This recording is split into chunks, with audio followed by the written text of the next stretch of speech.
The Red River Rundown, Isaiah, I promise you, I don't remember the episode. I didn't even look at it, but it's just you and I today. It Uh, doesn't matter what episode it is. you right, it doesn't because it's We're all the back. same. As long as people is tuning in and listening to us, it's cool. I appreciate all the listeners. YouTube, Spotify, Apple Podcasts. You can find the clips on Instagram. You can find them on YouTube. You can find them on TikTok. Keep out. I seen, bro. We had like 3 or 4 clips on YouTube do like 1,800 views. I was like, hey, Yeah, okay, I said we're getting some traction hey, now. Okay, facts, facts, facts. if we could get some more views on the full eppies, that'd be nice. That's a fact. But Um, it'll come. It'll come. we'll Pause. get there. We'll Yeah, get yeah, there. yeah. They say consistency is what happens, and eventually, the algorithm will work on our take. It'll probably, Yes, since we're in the off season for NFL, college football, and it's not college we or might be a little bit down, but that's yeah, okay. yeah. People trying to get out and get rid of that seasonal depression, but as soon as it comes back, baby, y'all know where to find it. But With the fidgets, yes, Isaiah, sir. we talked about it briefly. I think wrapping up last week or the week before. A lot of big podcasters that talk UFC, former UFC fighters and stuff. They've said that the UFC is down, right? And I told you last week, don't get caught in the Brendan Schaub. Last night, best card of the year, which is still crazy because it's still March. Yes. Addis Adesanya versus Joe Pyfer. We see that entire card. Let's talk about it because that shit was heat. Yes, it was absolute heat. You know, for a while with the start of the year, you go back to back weeks on numbered events, formerly known as, pay-per-view events. And they started out strong, but then I felt like in the middle of the fight nights we were kind of tailing off. It didn't seem like, the up and comers were trying to put on the same show. Last night in Seattle, Washington, the locals came to play. Um, I watched that card from start to finish, bro, and I can tell you, we had one fucky ref decision that I didn't like. It was the second fight of the night. It was Adrian Yanez and Ricky Simon. But I mean, let me just read it off. We got unanimous decision, KO, KO, unanimous decision, KO, unanimous decision, KO, KO, KO, sub, KO, KO. Okay, that means motherfuckers are in there banging. There's Fighting wars for going their on. life, baby. Wars going on in that octagon. Shout out to Michael Chiesa walking out on his shield, getting the dub. Not too far away from home. That was he Slight made work. quick work of Nico Price. Yeah. We He needs to also go too. And we were keeping it a stack because he got mopped up. yeah He got mopped up. yeah. I think he stayed in the ring for a minute, and I don't know. He took off his gloves too. There was some speculation about that, but Marlon, we watched somebody get murdered Facts. in that octagon last night. The 1-2 with the left hook to sit Macy Barber down, immediately slap on the rear naked, cut off the oxygen when she's trying to come to. Macy Barber did not get up for like a whole minute and had the glazed over look on her face. I haven't seen I haven't seen somebody genuinely look concerned on that clip of somebody else getting knocked out like that in a long time. Probably since Bryce But Mitchell and was it Emmett Smith or Joshua Emmett, yeah, where yes, he yes. starched him and he started seizing up. And yeah, Macy, she when the ref pulled Alexa Grasso off of her, for a Hmm. split second, it looked like you could see she kind of came back to consciousness. It looked like she Yeah, sat up in the bed, her alarm went off, but then yeah, she yeah, went right back at that yeah. was it That's was a it was scary one. crazy. There was Um, actually the first. So I tuned in late. The first I didn't watch the Adrian Yanez Ricky Simon draw. The first fight that I actually started paying attention to was Tyrell Fortune and Tybura because they messed up okay. that decision. I did watch a Yes. little bit of the before the Casey O'Neill and the Navajo Sterling knockout, Hmm. but after that one is whenever I actually tuned in. I seen Hmm. Chase Hooper come out and get starched by Lance Gibson Jr. And he looked Yes. so good for a while. He was using his length, and then he just got Hmm. and Yeah, I will say. I mean, there was Ignacio Bahamundes and Tofik Musayev, yeah, bloodbath in there. it was a I blood. mean, I was upset though because I felt like Bob I Mundes thought he was Bahamundes. One. He was well, I think he was going to win, and then that fence grab, because he was Yeah. about to get out of there. Bob Munez was Yeah. taking him down, and he could have sat on Hmm. his chest and just beat him into oblivion. And that fence grab Hmm. kept him up. It allowed him to get his consciousness back, and then he Hmm. put on a clinic on the ground. He put on a clinic. Yeah. I can't take that away from him, but that fence grab 100% changed the complexion of that fight. And I want to Yeah. see the UFC and Dana White start getting involved in stuff like that. Afterwards, Yes. I want you to come out and say this fight is a no contest because of Yeah. that. Because Or a point got taken, make yes, it a draw, or something along those lines. Because yes, everything is after the fact. The biggest, yeah, the Ricky Simon Adrian Yanez fight being a draw was insane to me.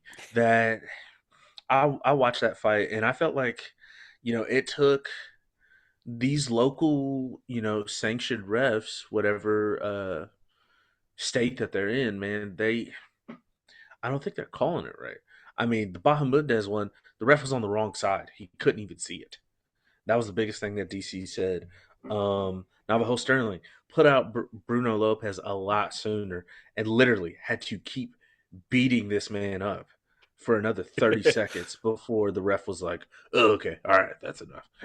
I will say that Beltran was pretty quick. He noticed that Macy Barber had died and told Alexa Grasso to get off of her because Alexa Grasso probably was going to keep that choke on yeah. because Macy Barber was gone. She couldn't have tapped. Well, and from Alexa Grasso's perspective, bro, like that's what you're supposed to do. They made a good job of Yeah, saying that on commentary, but I don't. She didn't know that Macy was out because she she had hit no her and idea. she spun and sat down Yeah. the other way. So she thinks like, oh, she's still Oh, I got there. a chance. Well, Yeah. cool. Now you're not. I'm making sure. I'm making sure. And yeah, Mm-hmm. she did her thing. She did her thug thizzle. And then shout out to T Rex, Terrence T McKinney, brother. Rex. That boy is. Look, That UFC. motherfucker spent like a combined 8 minutes in the octagon in Yeah, like 10 fights. yeah. And before we jump in, like the Israel Adesanya, yeah, Israel Adesanya, fight. I do want to say the conversation around MMA, UFC. To be frank, it's too much internet conversation, too much people looking for clicks and views because like this card is very casual card. This was a very Yep. very casual card. There was not a lot of grappling. There was not a lot of resting. That was something that everyone can enjoy. The conversations of why the UFC cards have been boring is because there have not been very many casual fan fight cards, and also to like put a stamp on it, the BMF title fight, which is supposed to signify this type of fight nature, was Yes. turned into a grappling. And it's the conversation is people like, if you don't like it, then you can go watch kickboxing and you can go watch boxing and stuff. Cool. What do you think is going to happen to the UFC if the casual fans stop watching? It's Leave. going Yeah. to just disappear. Yes, the diehards will be able to watch it. Yes, it'll still be there. But as far as feeling like rock stars and all the money that is flowing that people are complaining about right now, that shit'll dry up if fight cards like this, if fights don't happen. The biggest fighter in the UFC was not a diehard. He was not someone that just diehards liked. Casuals liked him. That's why Connor was that big of a star. John Jones, Mhm. he was a dominator. That's why casual fans liked him. GSP, Anderson Silva, they casual fans loved them because they were so good. They were fighting. They weren't just grappling and holding and doing things I mean, I love Charles Oliveira to death, but that fight with Max, like I feel like he could have done way more damage than he did, but he didn't want to risk it. If you don't want to risk it, you shouldn't be fighting for the BMF. The BMF is Yeah. we're coming out here to bang. The fight that made the UFC, it wasn't a diehard style fight. It was Stephan Bonner and Forrest Griffin just beating the shit out of each other. And that's For a what made, contract. yes, and that's what made the UFC what it is today. I don't want Hmm. no people that think that they are diehards that want to talk down to people, say that, oh, well, if you don't like it, you go watch grappling. You go watch college wrestling. You go watch Yeah. that shit. Because They if have you, jujitsu tournaments all the there, time, man. Go watch that. exactly, exactly. I'm tired of that. I ain't gonna watch it, Yeah, but yeah. because Like I said, I'm not trying to even act like I am just a casual because I've watched the UFC since like 2004. at the very least. So we're talking about 20 plus years fan. But I know, like, I can watch something and respect it and say, like, man, that's a dominant performance. But it doesn't Hmm. mean that I enjoy it. It doesn't mean I'm Yeah. entertained. And the way that these fighters are going to get paid more is by having more entertaining cards, not by being more dominant. That, like, Yeah. not being out grappling people. Mike Tyson was a star because he was putting people to freaking sleep. Like, that's what we need, bro. To end all be all, man. Yeah, that there's a reason that people come up and they have a certain name about themselves. It's how they perform. There's a rabid, feral nature to a MMA fight fan, a UFC organization fan, which consists of I want to see some crazy shit. I want to see this guy be a showman. I want to see this guy put on a performance like I've never seen before. Dominant on the ground, beating somebody up, dominant in the stand up, mixing in great combos, mixing in good boxing. Like, that's the thing that sells, that makes you a name. A T Rex, superstar, brother. A T superstar. Rex, he is absolutely making a name for himself because he is making short work of whoever steps in the ring with him. Israel Adesanya, his rise, and now he's fallen off, but his rise and what he did in the sport, Israel Adesanya was the star that took over when John Jones was gone and held that star I'd say and Connor, defended more that. Connor. Yeah, yeah, Because John was gone. John had been gone once Connor's rise, but because of Connor, it was able for people to still stay as invested in the hmm, product as it. But once Connor stepped away, there was a huge void, yeah, and at the right time. Because as much as people want to act like, oh, Khabib was so dominant, yeah, he was very dominant, and Khabib was one of the best of all time. But as far yeah. as marketing wise, Khabib in this country at least, Zero, yeah, he people zero. didn't give a shit about it. That Connor fight was it.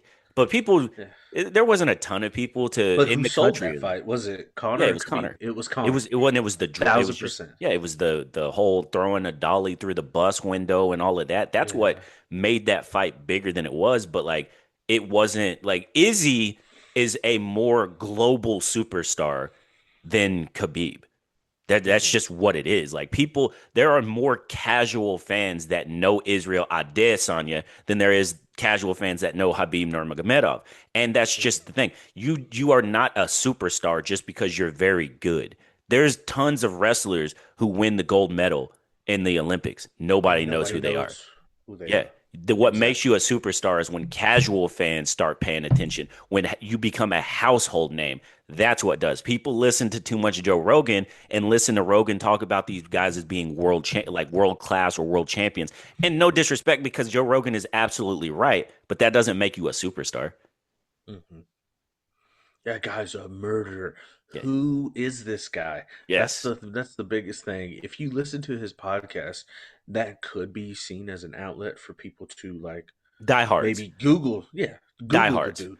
That, I Those mean, are for the most part, yeah. Yeah, those are diehard conversations, and that's like Joe Rogan is. We can agree he's a diehard, right? He was there since almost the inception of the UFC, coming in real Hmm. late, maybe the seventh UFC card or whatever. But Joe Rogan's been a staple, a main staple of the UFC, so he's a diehard, and I listen to him, and I know who these fighters are, and like you said, I'll Google and listen to him, but casual fans don't all listen to Joe Rogan's podcast. They don't know, and they're not going to listen to that one. Now, if you put Nate Diaz on there, it's going to because Nate is a superstar because Yeah, of he appeals to casual fans. People always have the conversations. I think you've seen them as of late of like, why do people care about Nate Diaz or Jorge Masvidal or like why are all these people so beloved? They weren't very good fighters. They because they fought.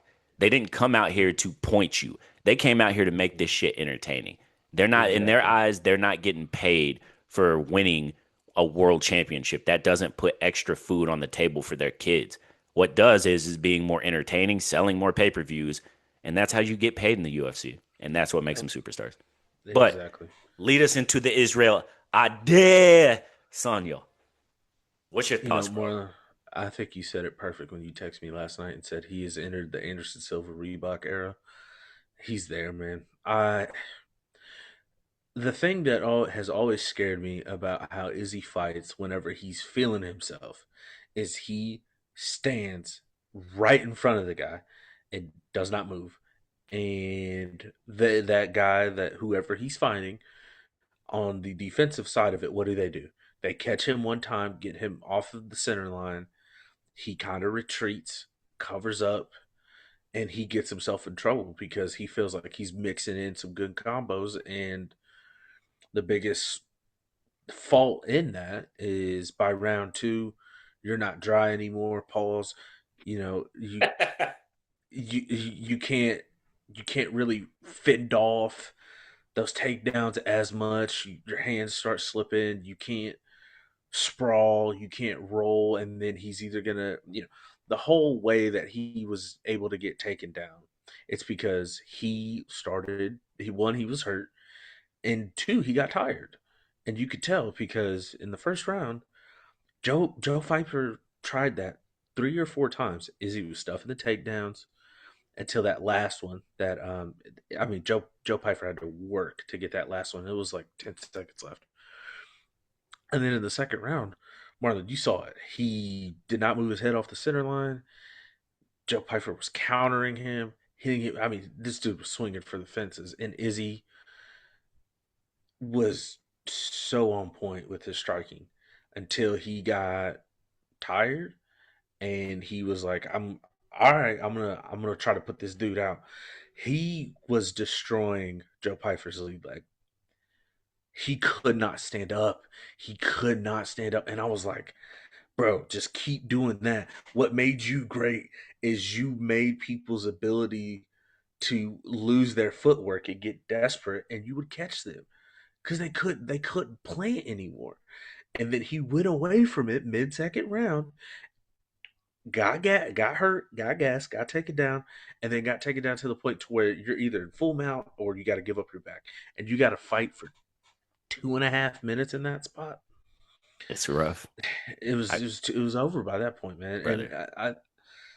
No, it you're makes me sad it because shouldn't make you sad. And this is what he is. I believe he's on the back end of his career. This is yes, just the start. He's still competitive. That's one thing I'll say. So, I yes. mean, yeah, but no, I'll let you keep going. And The last things that I'll say is he walked into that octagon probably at every bit of 195 pounds. Joe Pfeiffer walked into that octagon every bit of about 210 pounds. And anytime that Izzy fought somebody that physically, whether it was height or weight, because he had the advantage of height the majority of the time. Joe Pfeiffer's making weight and he likes to wrestle, but he also throws bombs. That does not work in Izzy's favor because Izzy literally got dominated by Jan Blachowicz when he tried to move up because he can stuff takedowns, but he can't stand there, take shots, and then wrestle with people. So that's the extra element that is putting him into position to get hurt. And that's where he's at in his career. And that's what if he has two more fights in his UFC career, that's going to be the game plan of whoever he fights. They're going to try to get to him early, get him on the ground, make him work. Not saying he doesn't have the gas tank for it. He's just not as polished with it. This guy was a dominant kickboxer for almost a decade before he came into the UFC. He ain't doing any wrestling in the UFC. So I mean that's the last thing that I'll say, and then I'll leave it up to you, man. well, first, I think what Izzy should do is Izzy should start working on adding weight. And I think Izzy Real should just weight. move up to 205 at this point. I think he'll do better, just like Alex did when he moved up. Like you're going your own like your power is going to increase if you gain it the right way. And I think Israel still from a skill set wise in the 205 class, I think he's given people fit. Ankalaev could be able to take him down and things like that, but I do think that if Yeah. he gets that power, I mean, Well, look, and his speed in that weight class would be incredible. I yes. mean, in light heavyweight, how many people are can argue? You can argue to say they're on the same speed as him. Yeah, the biggest problem I think at 205 that he would have is like Izzy does get hit now, Yes. especially he could go to sleep. Them 205ers, Yes. they're not as fast, but if they hit you like Joe Pfeiffer was, it's gonna Yeah. it's gonna wake your ass up or put you to sleep or Yeah. both. Exactly. You may be sitting down like Macy Barber did. But my biggest take is, and just a quick analogy is that what Israel Adesanya is right now is what happens to all great players, and people have to understand that this is how it looks. It's Hmm. not like one day LeBron James is just going to wake up and just be ass at basketball. It is not like It's a Aaron Rodgers is slow. not going to wake up one morning for my Steelers fans and then just be ass and not be able to. But you see the decline. When you watch the beginning of that fight with Israel and Joe Pfeiffer, Izzy looked good. That was the He best was Izzy, beating him brother. up. That was the best Izzy I've seen in a long time, starting off. And as soon as the age gap, it just caught up to him, he just didn't like he came out looking like prime Izzy, but he just couldn't hold up the entire fight. Prime Hmm. Izzy would hold up the entire fight. LeBron James comes into a game, and at times he can give you prime LeBron. Against horrible teams, he can give you prime LeBron because those teams are horrible. Same thing with Aaron Rodgers. When he plays a bad defense, he can cook them like prime Aaron Rodgers. But when he's playing people who are as good or better than him, he does not have that anymore like he did. That's what Izzy has right now. It's entertaining, right? Because Izzy's he's a fighter in spirit. He has ways to go around him, and hell, Izzy's not really that old, is he? Like Izzy's 30, when He's he's 36, 36. he'll be 37 in Yeah. July. He's starting to get to the point where he needs to, but I like honestly, I don't know what happens next for Izzy. I don't. He said he's Yeah. not retiring, but Yeah. maybe he His goes and best days are boxes. behind. Yeah, his best days are Yeah. behind him Well, as far as the octagon. I yes, believe that a yes. thousand percent. Well, And the it, only option is to move up in weight class and yeah, try to win that way. Maybe you get your belt back, or hear me out. Hear me out. There's been some rumblings that they're gonna quote unquote get rid of the BMF title. There's because of that, like nobody they think that shit is trash. Blah blah yeah. blah. Right? There's been rumblings. Or how about we move the BMF up to heavier weight classes and then we just put on bangers. We just guys that don't want maybe they're not going to fight for a championship fight or anything because Yeah. they're not good at stop and takedowns. Okay, cool. Well, let's put on bangers. Absolute Hmm. bangers. Not fights where people are going to come and only wrestle. Maybe there is some wrestling, but the wrestling is to get on top of you and beat you up. Whoever has that spirit from 185 and 205, let's put them in there and just bang. Cuz Bring back Yoel Romero and have him fight for the I mean, BMF. he, I really fight People in the pain don't want to say I fight. He don't fight. He wow, he's he on loves being fire. champion. My Yeah, champion. That yeah, love you champion. yeah. He's 95 years I old, I think. know you. But nah, no, you fucking crazy. But nah, like I said, he's a great. Um, I respect Izzy's career. I was objective to Izzy's career during it because again, Hmm. people immediately shot him up with Anderson Silva as like, oh, he's Yeah. that, and I'm like, I see it, but I don't. I just need to see the longevity of it. He held on long. It wasn't Yeah. anywhere close to Anderson, but I think he's at a higher level on his way out than Anderson is or was. You Sorry, Anderson was getting uh starched. yeah. I'll put it this way. I compare this is gonna be a crazy comparison, so people don't hate me in the comments. But you know how it took so much out of an NBA athlete to maintain that level of dominance, and then towards the end of their career, they just they couldn't do it. They kept getting beat. The Kobe. best way I could, the yes, the best way that I can compare it is like it took so much that war that Kobe had to go through with the Celtics for 3 years in a row took so much out of him on his body that by the time he did rupture his Achilles, they were fighting for their lives to even try to make the playoffs in 2012 or 20. Was it 2012 when that happened? Yes. 2013. It's either 2011, 2012, somewhere around there. Sorry. Yeah, but So yeah. And it it was took so much remember out of them. remember he had to turn that light switch on for a vast while to Yeah, even get them in consideration to get into the playoffs because yeah, they were getting cooked. That was the Nash and Dwight years. They were getting cooked, yeah. and then he backpacked them for like a year and a half or like a month and a half, and then he finally tore his Achilles against the Warriors, and So that's yeah, it catches I up with look you, at bro. that, and then Kobe was 34, 35 when that happened. No, sir. Was it? How old was he when that happened? Kobe had to have In been like 2012, 30.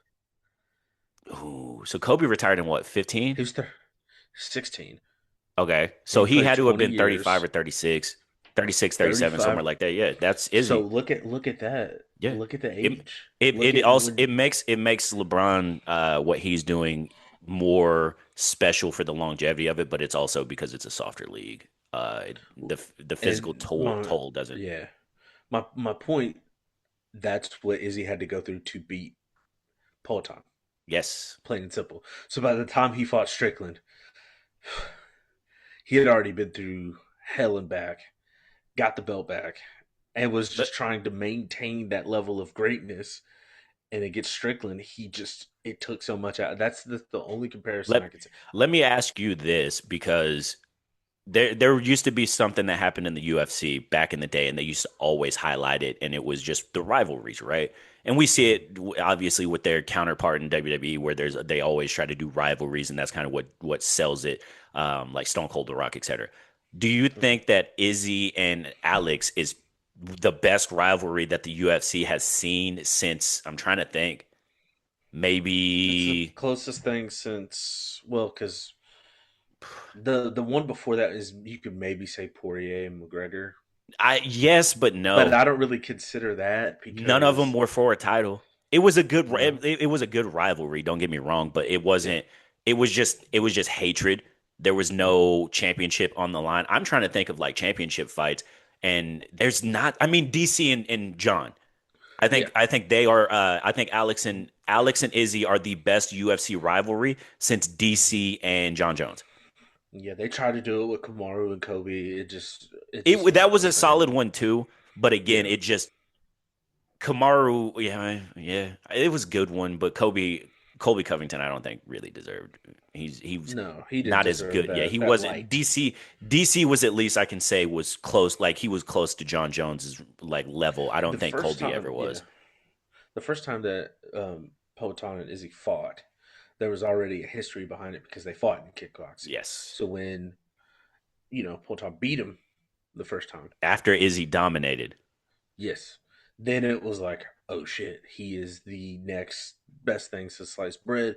They fought again, beat Izzy again, and for the third time when they fought, well, did they fight three No, times or it was was it just only fought twice twice? in the UFC.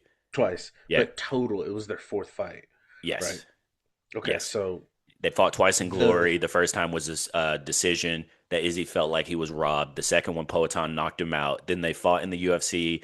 Izzy dominated the whole fight for most of it. He couldn't get away because his leg was compromised, and yeah, Poatan put the things on him, got it stopped. And then Poatan was kind of dominating that last one, and yeah, Izzy just, he's you sure you caught him can? with one, Yeah. caught him with one. But essentially, what I'm saying is, you know, by the time they fought again, it was the closing of that chapter in Izzy's career against this man that he had fought four different times across two different fight organizations.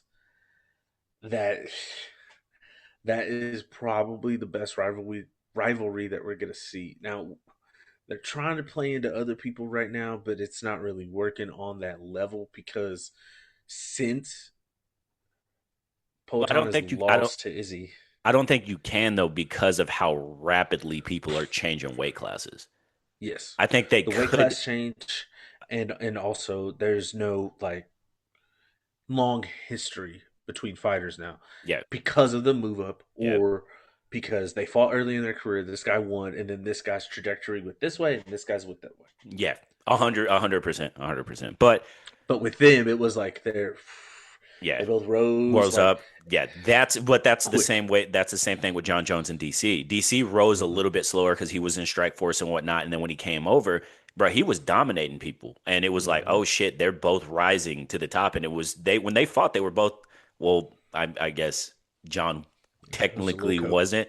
But well, I'm a little saying I'm coke saying going they on. were both undefeated because DC at that Yeah, point was undefeated. John was his first loss. So like that's yeah. a they yeah they did the same thing and it led to a bunch of money. They still talk about it, and I think Alex and Izzy. I think if the UFC starts putting rivalries in, because I know they put fights, if they start putting Hmm. rivalries in, I think we'll see probably like Matt Hughes, GSP. We'll probably see like Chuck Liddell and Randy Couture if the UFC ever and Randy Couture ever make up. We'll see Yeah, fights like that. We'll see John Jones in DC, and I also think we'll see Alex Pereira and Israel Adesanya because it was a banger. There's others yeah, that could make it. There's other that fans will love and whatnot, but I think those you have to put on there. You have to. absolutely. Yeah. Yeah. Yeah. But Last thing I'm going to say to wrap it up, Marlon, is the UFC. This is the best card of the year. Um, I think the it's Freedom March. 250 is. Yeah, I think the Freedom 250 is going to massively disappoint unless everybody gets absolutely starched. I don't think it'll be a big starch fest, and I don't think it'll be as well as this. But the star power on it, like so Diego Lopez and Steve Garcia, they're gonna fight. Like it's gonna fight. Okay. Bo Nichols should be able to get Kyle Dawkins out. I think that fight isn't meant to be a banger. It's Bo Nichols is the All American hero. So him winning is what they're after. Mauricio Does he walk Rufy, out to Hulk Hogan's theme he music should. Honestly, he should. Fuck. I mean, everybody hates him like anyways, Kobe but used to? yeah, come out to Kurtz. But Michael Chandler and Yeah. Mauricio Rufy, they're gonna fight. They're gonna fight. Yeah. Sean, he shouldn't be fighting Uh, homeboy, but again, they want that he's one of the stars of the company. Alex Pereira and Cyril Gane. It's gonna be very high level with a high chance of yes. somebody getting starched. And Ilya and Justin is it's Well, hard for that to not at least be a yeah. good card. I will say that the. Do you believe that Cyril Gane has more skills than Alex Pereira? Skills as in how? Like His he's a different striker. He has way more his movement. athleticism at his natural Don't weight. give a shit. Because what does Poetan do to these boys? Yeah, I'm but I gonna mean, leg kick you into oblivion. Cyril Gane is not going to hurt him with one punch. And to get no. into the range, he's in danger, brother. His I think spider they're the sense is same going off. height. I think Possibly, they're about but the same yeah, height. Yeah. Well, I mean, leg that's kicks, I'm slowing you down. And once yeah. you slow down, I'm on your bumper. The reason you have this movement is because you don't want to engage me directly. And once I make it to where Yes. you can't get away from me and you have to, I'm on your I just ass. want to see. I just want to see if Cyril Gane attempts to take the fight to the ground. Mm, I that's a conversation for a different day. Isaiah Absolutely. On ESPN, Dan Orlovsky says in this upcoming draft that he has Ty Simpson as QB1 over local favorite Fernando Mendoza. What's your thoughts on that? It's Dan Orlovsky. I mean this in a respectful way. He's evaluated a lot of talent. He played in the league. He was drafted, so you got to give credit where credit is due. However, I think his stance on it is being a part of the same system and learning that system as where like with Fernando, he was kind of like murder for hire. He kind of showed up to Indiana, had his fun, they won the natty, and now he's talked about in a higher rank because Fernando Mendoza before Indiana, nobody knew who he was. Ty Simpson, yes, Bama is on a little bit of a downslope, but Ty Simpson was kind of like a consistent level pro style quarterback. He doesn't have crazy athleticism. He tries to make the right throws.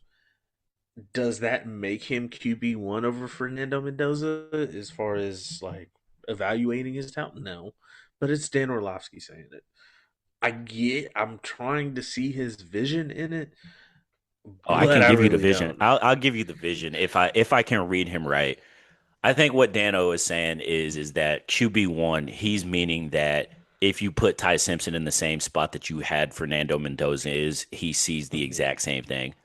I don't think Yeah, I think he just thinks like if you look at Fernando Mendoza's supporting cast, how many of those guys are going to be drafted very high in this upcoming draft, as yeah, opposed to Alabama, where yeah, they're going to have guys taken, but they're not just going first round like that. That's yeah. one. Secondly, I think the mechanics is I think he leans Ty Simpson because if you watch the playoff, right, Ty Simpson to win in Norman, he had to basically backpack them. Fernando Mhm. Mendoza didn't do much in the playoff. Indiana No, was he just didn't. that much better than everybody. He didn't have to do much. He threw the ball He was maybe throwing a 85 times in yeah. the He playoff. would throw checkdowns, Yeah. and He dudes didn't would take it do to the a crib. ton. He had that run in the championship game, but he Indiana was a great team. Were they great only because of Fernando Mendoza? We No, don't know, right? He obviously he could have been the glue, but that doesn't matter when you're talking QB1. And then also last take of how many quarterbacks in the NFL history have been the we won a national championship, we won a Heisman, I, now we go to drafted the number one. NFL or even high, and then their careers just Mhm. dive off. Yeah, Sam. Yeah. There's a brother. There's There's more tons of them. quarterbacks. There's more like Heisman winners or even Troy just win. Smith. Yeah, Troy There's plenty Smith, of. Tebow was a guy, Johnny Manziel was a guy. Like all of these guys were, and they all missed. So is there something said for the guys like Josh Allen, the guys like Lamar Jackson, the guys like Patrick Mahomes, the guys like that, that as far as their resume in college, they don't have the resume that Baker Mayfield, as far as yards, touchdowns, and team accomplishments, they don't have that. But they're better quarterbacks in the NFL because they were better talent in college. They just weren't surrounded by the better team. I I think the hype that is surrounded Fernando Mendoza, I don't think it's not unwarranted because he did do that at Indiana, and the expectation for Indiana was not high. So, I mean, to me, it's not so much him and his skill set; it's everybody else talking about it. But if you're looking at the quarterbacks coming out in this year's draft, who are you? Who are the other ones? Who are the other names that come to mind To me, like above there's him or on the same clip as him? above Mendoza. I don't know. It's gonna be wild too because I don't know what the ceiling of Fernando Mendoza is. Like I don't. The thing is whenever I think of quarterbacks and the number one pick, and I'm thinking like generational. Like I want that Hmm. career change. I don't know if he's that. You dig Yeah. what I'm saying? Like, do I think that he's Well, the best player in the draft? No. no, I don't think so. So let's flip it and go Cam Ward. Cam Ward was drafted number one overall. Fernando Mendoza is probably going to go number one overall. Who do I think is a better quarterback? Yeah. I think in the NFL, who I would want more is Cam Ward. We can go down and talk like do QB ones too, but Fernando Mendoza or Cam Ward, I'm going Cam Ward because of the talent jumped off the screen, right? His Mhm. arm strength, his accuracy, how he maneuvers in the pocket and whatnot. And I And watched holy Miami. shit, he was Miami. Yeah, I was about to say I watched Miami. Like if Cam Ward would have had this year's Miami's defense, they would have skull, you know They would what, have everybody. killed They would have, yeah, everyone. yeah. But and then so go back the year before that was that Caleb Williams, Hmm. Caleb Williams or Fernando Mendoza. I'm going if we're keeping it a stack, the first three quarterbacks taken that year, I'm taking over Fernando Mendoza easily, Yeah. easily. Yeah. Caleb's talent, the playmaker ability, I like it's over Fernando. Same thing with Jaden Daniels, and then Drake Hmm. May. He's a bigger kid. His arm strength comes off. He's athletic as well. He's like, yeah, I would pick Yeah. him. No. I, Not, no, I feel I the mean, who same way. you And not saying that Fernando Mendoza is bad. It's just like you're saying, the generational aspect of it. When you look at Fernando Mendoza and let's say the last guy that was, not the last guy, but Trevor Lawrence, right? Trevor Lawrence was part of the 2020 draft class with Joe Burrow, 21. Tua. or 20, 21. Trevor Lawrence was 20. So I just looked up the last 10 number one quarterbacks, and I was going to like, Okay. let's just. Yeah, So let's just run. Jared Goff or Fernando Mendoza? Who you think? I think they're very even. I think they Very were even. coming out of I'll say college. that. Yeah, Yeah. I think they're very that's pretty much the ceiling that I do see for Fernando Mendoza, and that's no Which is not disrespect. bad. Yeah, Exactly, that's not a bad ceiling. I mean, exactly, Jared Goff's played at a Super Bowl. So, correct. Okay, so then in 2018, Baker Mayfield. I mean, you have to say that Baker Baker I, is better. He won the Heisman, but so did Fernando. The yeah, only thing that looks a little different is Baker started 3 years in college and Fernando started two. and also, for me, the accuracy and the arm strength that Baker showed at OU and his Yeah. playmaking ability at OU, to me, I would lean Baker, but I do have a bias because I'm an OU fan. So if somebody want to hate on that, that's fine too. But I mean, they're closer than I they're closer than I'll probably admit, but I still lean Baker. And then Hmm. obviously the year Yeah. after that is Kyler. That one is I could lean Fernando if I wanted to. I think Yeah. Kyler as a talent may be better, but as a quarterback, being smaller and those things Hmm. weigh heavy. I may go Yes. Mendoza over Kyler, but it would just be that of like I don't want Hmm. to like a short quarterback kind of thing. Yeah. Joe Burrow's next. I'm going No, Joe. come on now. I'm not even thinking Joe Come on now. Burrow. Yeah. Like, Yeah. Come yeah, on now. Trevor Lawrence, Fernando Come on now. Mendoza. And Come on now. I don't respect I don't think Trevor Lawrence is as good as our boy can be talking about, but I do think that his as a just a prospect, I'm going Trevor Yeah. over Fernando Mendoza. As a prospect purely, and then what he was able to do in college, and it's also hard to gauge some of these people that we're looking at too. And I say that just because a lot of these guys now are playing for two or three different schools Facts. versus these guys before, like K1 and Baker. Baker walked on at Tech, sat a year for OU. K1 transferred in, sat a year, finished out at OU. Joe You know, Burrow the started same. at Ohio State, ended up at LSU. Yeah. Yeah. And this is all before, the transfer portal thing was like, oh, yeah, you can go wherever the Yeah. fuck you want That was like twice. and that was the start, like the seeds were getting laid. But and yeah, Trevor Hmm. was one of those. He stayed there. And I think that's one of the things that got him as high as he was because people were trying to push Justin Fields, and thank God Jacksonville didn't believe in that hype. But people were Yeah. trying to push that Justin Fields was more talented than Trevor Lawrence at that point.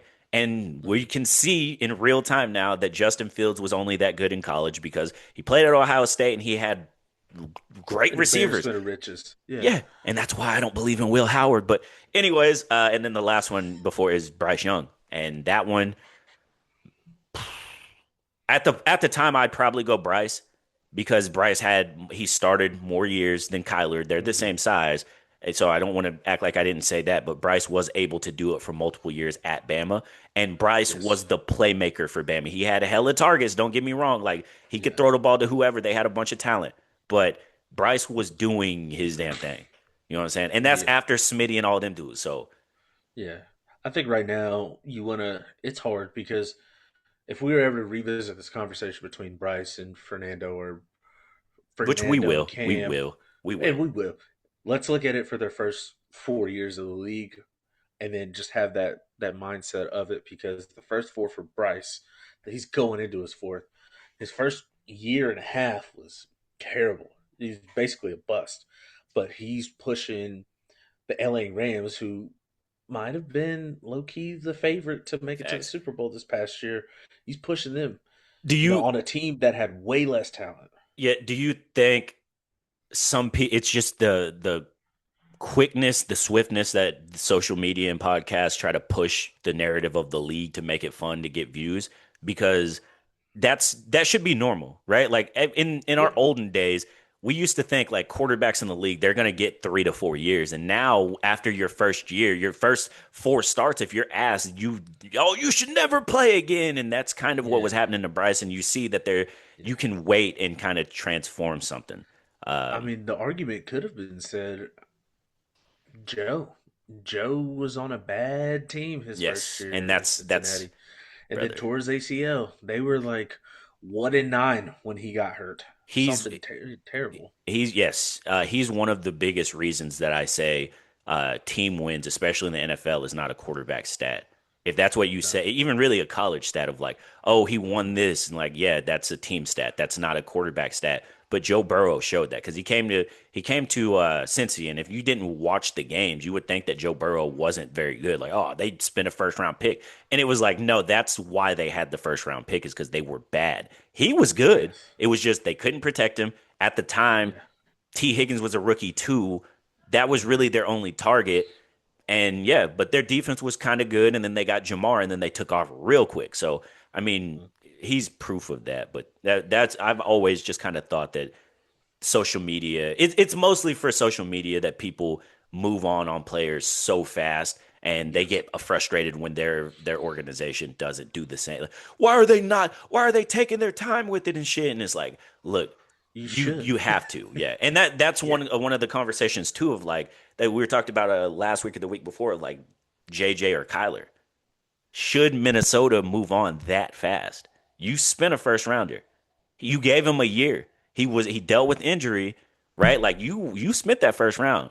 Like y'all moving that Hmm. fast, but I also if you have a roster that's good enough, like they believe they do, you need the Hmm. quarterback to get right. Like Sam Darnold showed you that. And he showed you the year before when you were 13-4. You just maybe you shouldn't have wasted that first. Yeah, yeah, yeah, yeah. But Isaiah, how last topic? How do you stop the NBA teams from tanking?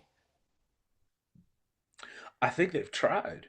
I with the the tournament, the NBA Cup, you're trying to incentivize teams to get money, and it's not reflective on your overall record. I mean, you play the games and it's wins and losses, but it's like that incentivizes you. If you win the NBA Cup, that's a $500,000 per player. That should make you but that's early season stuff. I'm looking at it for the teams right now in the NBA that are not good, right? One of the teams that I was like, oh, they're here they go, they're fucking tanking again. The Hornets. I was like, they suck. And then all of a sudden you look up and you're like, they have a playing spot right now. You look at the Clippers. The Clippers started out like 5-21. They have a playing spot now. I guess for some of the teams that I'm looking at now, it's basically a sweepstakes to who was AJ DeBonsta. Um, and really outside of that, there's a couple of other players that you you look at teams that they want this certain guy, but like to me, do you feel like the Pacers are tanking? That's No, I don't think the Pacers are tanking. I think the Pacers ran into obviously no Hallie. You kind of lose your glue in a season that took you made it wore on the entire team because you made it all the way to the NBA Finals and had that happen in Game 7. So I don't think they mm-hmm. are, but like teams like Utah, I think Utah has been tanking for a while. I Yeah. think they've had the top picks in drafts and things like that. I think But there what's should be confusing is for what? well, and see, That's my that's what I was biggest gonna. thing. What I was gonna say is you need to make it to where these teams can't try to bail themselves out for missing in the draft by trading so many first rounders. Because Hmm. what's happening is they're trading, they're getting first round picks and trading these guys off. Like there needs to be maybe you can't get first round picks or I don't know how you're gonna how you would do it, but they need to stop getting compensation because they're drafting the best players year in and year out, but they can't build the rest of the team around them. And Exactly. yeah, like they need to find a way to push everybody to build teams. You should be incentivized for building a good team and not being incentivized for being bad. And that's going to be completely opposite than in the NBA or in the NFL where Yeah. bad teams are getting but I think it's a little bit easier to draft in the NBA as opposed to it is to the NFL. Yeah. The NFL is harder because you're filling 53 roster spots and not 15. Well, that and then also it's you do have your big misses. Hmm. Like you see guys like Greg Oden and some of the top picks that are ended up being quote unquote bust, Kwame Brown and shit. Hmm. Um, there's less of those than there are in the NFL. The NFL, you can see a draft where most of the first round ended up being a bust, as to where in the NBA, you at least see most of the guys in the first round be good, Maybe they're not superstars, but they're good in the U or in the NBA for a few years. Yeah, I look at a team like the Brooklyn Nets, Marlon, and I'm just looking through the standings. I Facts. got it pulled up. They've lost 10 games in a row. They are 17 and 57. Yeah. The Indiana Pacers are 16 and 58, and they've lost two in a row. So to me, at least the Indiana Pacers aren't losing 10 in a row. At least they're trying to compete. They might go 2-8 or 3-7 per every 10 games that they play. And also, they lost Miles Turner, Tyrese Halliburton, um, Nimhard's been in and out of the lineup. Neesmith's been in and out of the lineup. They've traded guys away. Pascal Siakam is the only guy from that NBA, and TJ McConnell. Yeah. They drafted completely different. They are in 1,000% a year of, They're hey, we're still retooling, trying to and fight. I'm fine with that because it's a you went to the NBA Finals last year. I Yeah, know that you're not year in year out just tanking. You're trying to yeah. build a team. Like I get that, and you ran into injuries. I look at that and say I don't think you're tanking. Hmm. Teams like Sacramento, teams like Utah, teams like the Nets who have been asked for like 10 years, bro. At that Hmm. point, maybe I'm pulling up on an owners meeting and I'm saying like, hey, either y'all get this right or y'all move into Seattle or maybe Yeah, I put I mean, pressure. because at this point, why do you even have a franchise in that city? Because the city's not even showing up for you. X. With Utah, I'm looking at it as like, what was it, 2, 3 years ago when Donovan Mitchell got traded, the Utah Jazz, Have been buns. they've sucked. Yeah. They got that was the trade, right? It was Sexton for Mitchell or something And like they that, they and that's what. I think what frustrates me with them is they've at least been like had a solid roster with solid players. Like Laurie Hmm. Markkinen was very people wanted him. They Yeah. wanted him like and he's a hooper and it's just like, bro, Hmm. how are y'all constantly getting those dudes and then just And I'm looking now, bro. They average 108, almost 118 points per game, yeah. and they're Maybe 21 and 54. brother, I think my biggest frustration is I'm sick and tired of seeing these farm league teams, these triple and double Yeah. A that are in the NBA, and that's all they Hmm. are is doing Yeah. like no, I don't want that from NBA teams. I want the teams that actually are going to be good and have truly the best 30 teams. I want that feel of the NBA and the ABA and when they Hmm. merge to where it's like we're putting new teams in because we want the best basketball. And I think that Yeah. once a team stops playing its best basketball and you start to see year after year after year after year they're just doing questionable stuff, hey, Yeah. we're trying to create OKCs.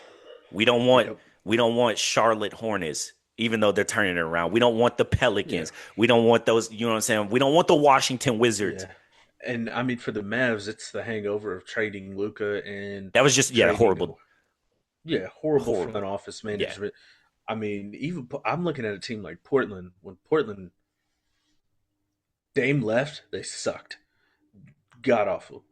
They are developing the players that they're giving these dudes minutes, and they had the European guy that was an All Star this year, Vijda or however you say his name, and then Scoot's playing well. Damian Lillard might be coming back to if they go into the play, and he might be playing. You know, the Clippers are. I don't know. I mean, they're going to be in the play-in, and then the Phoenix Suns. I thought they were going to be terrible whenever they lost, KD the way that they did, but they're competing. That's what you want to see, and I think that's to me that's the difference between the East and the West, and it's always been that. It has always been that You think there's more because teams in the West that are trying to compete than in the East? yeah, I think because the yeah. bottom level team in the West is 19 and 56. The bottom level team in the East is 16 and 58, and If then you got the Wizards and the Nets. that are Like, cheeks.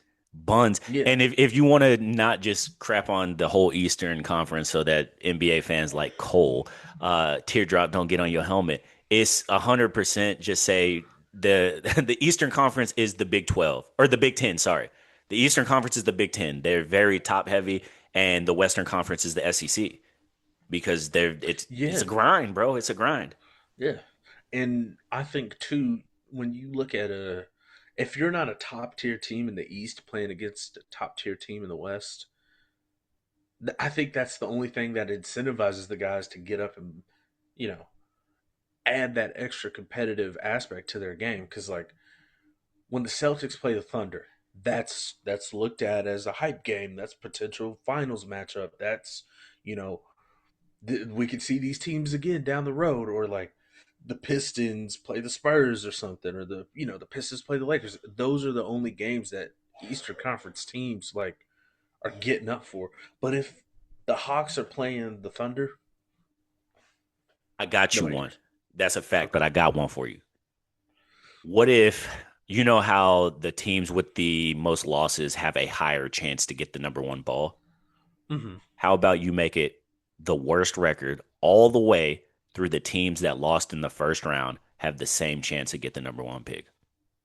That way, you being bad doesn't give you any benefit from the Yeah, teams who I weren't mean, even able to win a series in the NBA playoffs. That way, there's no benefit. You're all treated the exact same. There's no benefit for you to lose, so you might as well try to win because even if you don't win a playoff series, you still have the mhm. same chance to get the number one pick. I think that would help at least Yeah, teams incentivize still having a good roster because if you're able to have a good roster and you don't have that superstar, you still have a chance next year to get that superstar because you have the same chance. and I think that the only thing that could skew that is the conditional trades from team to team, right? That's the only thing because at one point the Clippers were terrible, and we were talking about if the Clippers fuck around Should and lose, move. yeah, the Thunder could have gotten a top 5 draft pick in I December. think I think the league has to step in and it's so crazy that you would even think something like this, but the league has to step in to save some of these owners from themselves Yeah. because they do some of the dumbest shit I've ever, and maybe not the owners, the GMs. Hmm. It's got to be the GMs because some of these trades, like I don't know how Sam Presti fleeces half the league like the way he does. These trades aren't even that good. Like how No. why are y'all valuing Paul George that much? That many years down the road. Yeah. Paul When like Paul that's George left the Thunder, he was 28. if if you look at that Paul George trade and you look at what the Lakers gave up to give Luca, it's like and I don't think that the Lakers shouldn't have gotten like or they shouldn't have had to give up more, but I'm not giving that much up for Paul George. If I could get Mhm. Luca for that, why am I giving Paul George up for the entire next 10 years? Mhm. That He got them for 27 or 28 or bro. 26. Yeah, it's Fucking couple players and all and they were I don't even think the Thunder were taking what they were doing and was developing the mainstays of the roster now. they didn't have to tank because They were just a bad well, team. They just had to be a bad no team. they weren't even a bad team at that point. They were still solid because remember they had made it into the playoffs or the play-in the year that the bubble Yeah, because they Chris were in the Paul and then playoffs. they got rid Yeah. of him and then you even seen the next year without Chris Paul and some of the other vets they were good. They just sent SGA home, but they weren't tanking. But they had Mhm. all the draft picks. They didn't have to. If they wanted to use them to move up, they could have. They could have No. done a bunch of stuff. So they weren't really necessarily tanking like some of these other teams were. They just that they took advantage of horrible ownership in GM, and now they're set for a while. I think Mhm. Adam Silver needs to step in and help. Like, I mean, shit. What's his name did? That's how the Yeah, the Lakers Stern. didn't. Yeah, David Stern was stepping in a heartbeat. That's why the Lakers didn't get Chris Paul. He was like, "Oh hell no, So they're not for about to not for my league. no, no, hell no. Like y'all are about to, but no, no, no, no, no, no, no. But yeah, But that's honestly, this is the one thing I'll say about that trade to this day. Powell was a part of that trade, Marlon. yep. Do you really believe that the Lakers go on this crazy kind of they needed Powell to win those championships? They did. Hear me out. They needed Powell to win those championships. As we saw when that trade didn't go through, the Lakers weren't good enough to win championships after. I think Hmm. what the plan was not to immediately win the way that everyone was thinking. I Hmm. think that trade was a way to play for the future. That way, you still have Kobe at his absolute best because he's not going to have to play that much because you have Hmm. Chris Paul, you have Dwight Howard. He's able He to had do somebody to what take the ball out of his hands. you gave him the ability to do what LeBron did with LA, which is we have Anthony Davis. If I need to take a break, I can. Or we brought in Russell Westbrook. I should be able to sit more. Now you also have Luca. I can chill because he's that dude. That's what they Hmm. were trying to do to take pressure off of Kobe to still. And then after Kobe walks away, you have Dwight and Chris Paul as your future, right? It's Hmm. maybe it's not perfect, but it's the way to have your cake and eat it too, essentially. That's what I was okay with it about. I didn't think that it Hmm. was for them to win immediately. I thought that trade was for them to win in the future. And because I mean, Chris, we Fucking David saw what Stern, Chris little ended up bum doing, ass nigga. went on to do with the Clippers. But in hindsight, they never even made it to a conference finals Yeah. Who? Lob without. City? Yeah, they never Yeah, made it to I a know. conference finals, I man. know. They weren't a good He team. didn't They get were to a entertaining. conference finals until he was with Houston, Yeah. and then And he didn't get to then the finals until he was hamstring. with Phoenix. Yeah. Old Yeah, Charles but Barkley I. ass. Uh-huh. Chris Paul gonna be on inside the NBA next whenever he get. Oh, look, let me tell you something. Whenever I was the Look, point these guard for guys. the yeah, yeah. What me tell you? But all right, bro. We go ahead and wrap Dizzy up right now. What you want to tell the listeners? um, you know, today's we didn't get to dive into the topic as much or at all actually, but the MLB is on. Opening day happened this past week. Um, Boo. I will say it is a little different now. I do like what they're trying to do to speed up the game as far as the pitch clock and giving teams the ability to challenge strike calls is going to be major. It can change the trajectory of the game. So I like what direction that they're headed. If you're not an MLB fan, I understand. Sometimes it is a hard watch. Hey, bro. I'm a fan of the MLB. I really am. I enjoy watching it too. It's just so hard to want to watch when there's 9,000 games. Yes. Yeah. I mean, that's the only thing that deters people. But I mean, we're not too far removed from the playoffs. We're going to get super active, and then the draft is coming up at We the less middle than of a next month away, month. baby. Let's go. So we got a lot of things to talk A about. lot of So things. just I'm getting hyped. keep watching, keep leaving comments. We're gonna keep doing our thing. Facts. And really, I'll just leave y'all with the same kind of thing. Thank y'all for tuning in. Thank y'all for commenting, liking, sharing, doing everything that y'all are doing. Tell us what y'all want us to talk about. Once we can get a little bit more consistent, we can get more of a following. I've already said we can do stuff like go live and do a podcast live. Like Isaiah and I did a Game 7 podcast last year where we were live during it when Hallie tore his Achilles and shit. But we can do things like that. We just need a little bit more help from y'all. Like it, share it, and we'll be back next week. We out. Peace. Peace.